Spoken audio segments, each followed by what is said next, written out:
Oke. Sini kita nih. Banyak anak pendukung Nabila. Sanggar Sirajuddin, gua mana suaranya? Assalamualaikum. Waalaikumsalam warahmatullahi wabarakatuh. Kasih kenalan gitu loh satu-satu semua yang ada di sini. Tabe, yang paling ujung. Daeng Manye. Setelah itu, nah, Om Kumis Cur.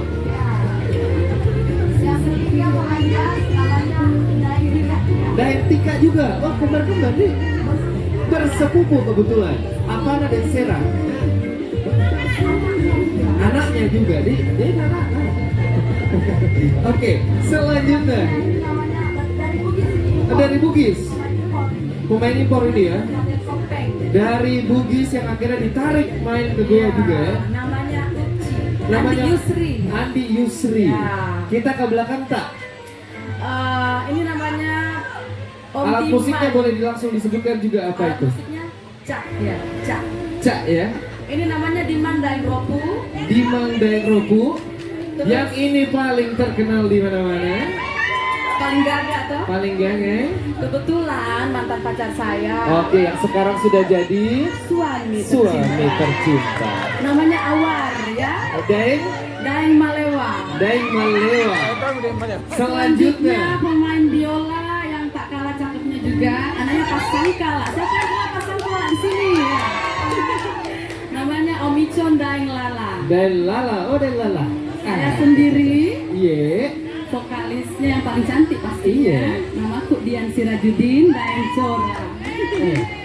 Jadi ketahuan kita dari mana asal nama Sirajuddin? Iya. Sejak kapan? Sanggar Sirajuddin berdiri sejak 1984. 84. Yang dirikan adalah bapak saya, kebetulan almarhum Haji Sirajuddin Bantang. Iya. Kemudian dilanjutkan sama anak-anaknya semua, cucu-cucunya semua ya. Jadi keponakannya juga. Keponakannya semua. Jadi betul-betul ini turunan ya. Nggak ada yang lepas semuanya. Jangan dilepas ya. Jangan sampai lolos ya. Pokoknya semua. Ini dia Sanggar Sirajuddin Goa.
Terima kasih, selamat sore.